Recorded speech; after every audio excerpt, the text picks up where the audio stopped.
હું આવી ગયો અટાણે શિવરાજપુર અને વાગવામાં ત્યાં પૂણા 10.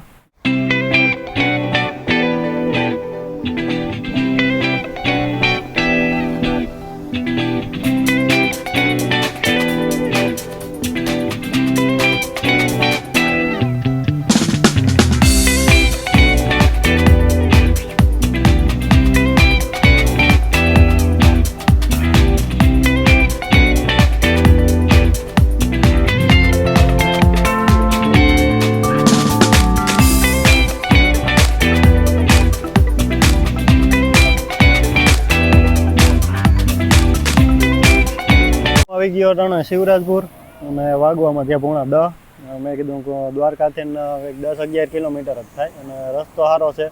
પહેલાં ખરાબ હતો પણ અત્યારે રસ્તો સારો થઈ ગયો એટલે બહુ કંઈ જાજી વાર ન લાગે. અને રૂક્ષ્મણી મંદિર ગયો તો અહીંયા તો ખાલી 2 ફોટા પાડીને અને નીકળી ગયો હતો. શિવરાજપુર બીચમાં તો મને જો ઘણી બધી રાઈડ કરવા મળી ગયા છે, જેમ કે ફુગાવાળું છે, પછી આમ જોઉં ને તો બોટ છે, આ રીતને આ બધી જેટલી પણ બોટ દેખાય ને અહીંયા પછી આ ફુગાના છે. નામ તો શું કહેવાય એ તો મને નથી આવડતા, પણ આ બધી જેટલી બોટો છે ને બધી રાઇડિંગની છે. અને અહીંયા પહેલાં ટ્રેક્ટરનું ને એવું હતું, જે ઓલો ઉપરનો ઓલો ફુગવાનો હોય ને ઉગતો હોય ને પહેલાં ટ્રેક્ટરમાં હતા કંઈક 7-8 ટ્રેક્ટરો હતા, પણ એ કંઈક વચમાં નાળો તૂટી ગયો ને એવું કંઈક સમાચાર હતા. એ પછી એનું આખી રાઈડ જ બંધ કરાવી દીધી, નકર તો અહીંયા ઘણા બધા ટ્રેક્ટરો હતા. અત્યારે એક 4 વ્હીલનું ને બોટનું અને એ બધી રાઈડ છે.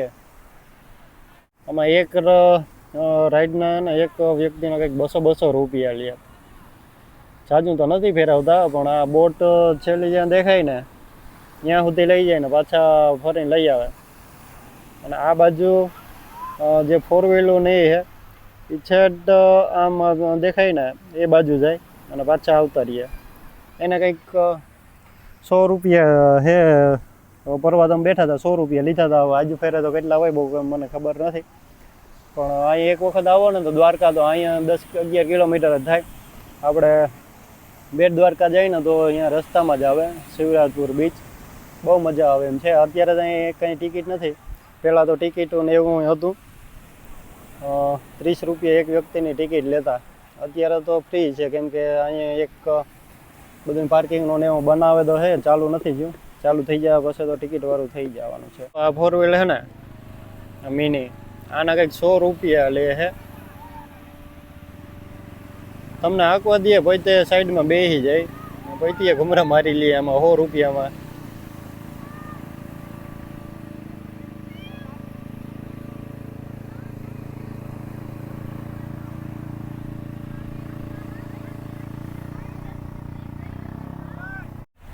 બાકી તમે અહીંયા આવો ને તો બેસવાની સુવિધા એ છે, બાથરૂમ એ છે બધાય.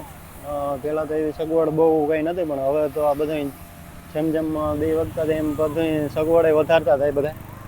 અને બેસવાની સગવડે બહુ સારી છે, કેમ કે અહીંયા મારી પાછળ જાઓ ને તમે તો તંબુ જેવા ઉપરના બાંધેલા છે.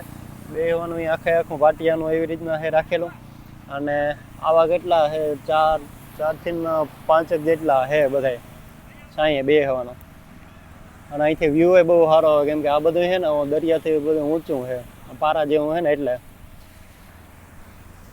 તમે જોવું ને તો આવી રીતના કુબા બનાવેલા છે અને આવી રીતના બધી બોટો પડી દેખાય ને આ રીતના જ છે. 4 જણા 5 જણા 6-7 જણા સુધી બેસી શકે એમાં. જેવી રાઈડને જેટલા માણસ હોય એ પ્રમાણે થાય. બાકી તમે જેમ વધારે હોવ ને એમ થોડુંક સસ્તું. બાકી એકલાને જવું હોય તો ના લઈ જાય, કેમ કે બોટ મોટી હોય અને એક જ જણાને તો ના મેળ આવે. એટલા માટે હમણાં ભાઈ પૂછતો હતો તમારે જાવું, તો મને એક જ છું, 200 રૂપિયા ચાર્જ કરે છે એક જણાના બોટવાળા.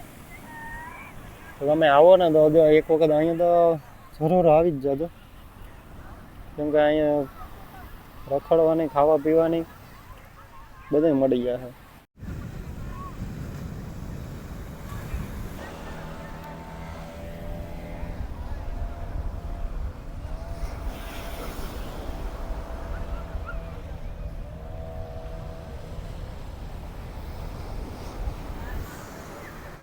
તો હાલો હવે વાગવામાં થયા 11:30 અને ખાવાનું થોડુંક બાકી છે, હવેરી ખાતો નથી. અત્યારે ભૂખ લાગી, જોઈ લઈ શું ખાવાનું છે. મેગી ને એવું છે, ત્રોપાન.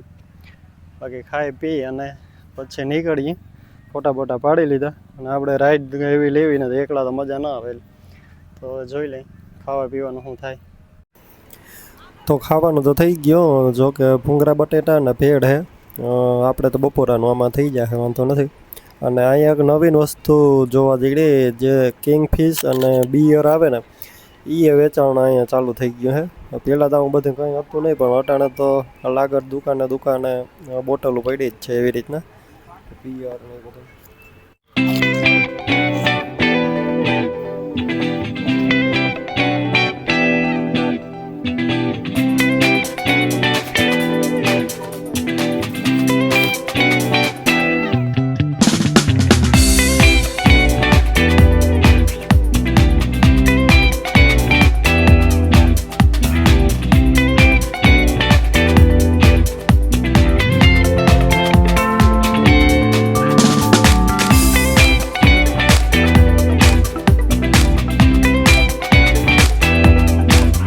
મોટા ભાઈ પાણી બોટલ નાની આપો.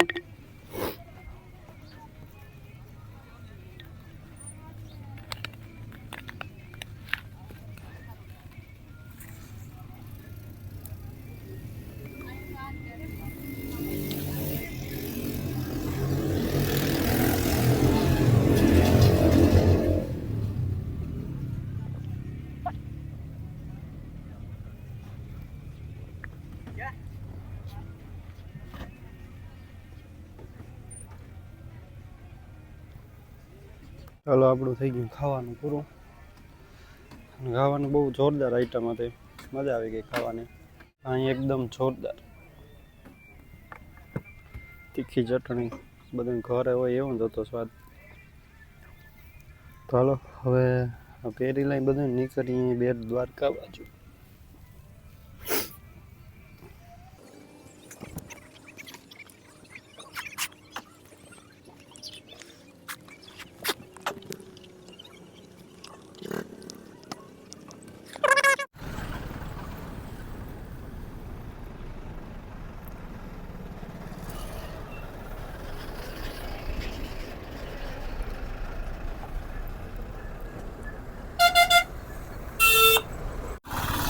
તો હું આવી ગયો છું બેટ દ્વારકા. બેટ દ્વારકા જે સુદર્શન સેતુ છે ત્યાં આવી ગયો. અને આમ ભલે ઘૂમરો મારવા જવો પડે હેઠે, અહીંથી બ્રિજ ચડીએ ને બ્રિજ પાછો ઉતરીને આગળ જાય ને ત્યાંથી પાછું રિટર્ન આવી શકીએ. ત્યાં સુધી તો વચમાં કંઈ છે નહીં આવવાનું. તો ફોટા પાડી લીધા આવીને ડાયરેક્ટ. બાકી આજ તો હુડકા ને એવું વધારે છે. જો આ બધા આવે છે આ સાઈડથી, આ બાજુ જાય. ક્યાં જતા હોય હવે ખબર નથી.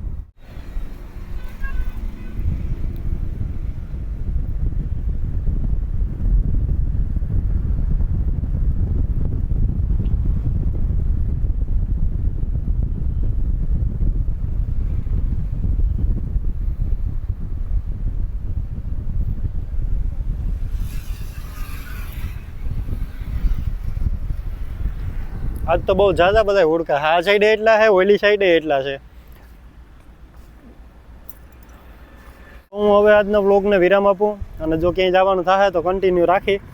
બાકી તો હવે અત્યારે તો કંઈ વિચાર નથી ક્યાંય જવાનો. રૂમ રાખેલો છે દ્વારકા, તો હવે અહીંયા જઈ અને સૂઈ જવાનો વિચાર છે. વાગવામાં 12 થયા. અહીંયા તો હજી ટાઢો પવન આવે, આજ તો તડકો નથી લાગતો, દરિયા કિનારો છે એટલે. તો હાલો હવે જય દ્વારકાધીશ.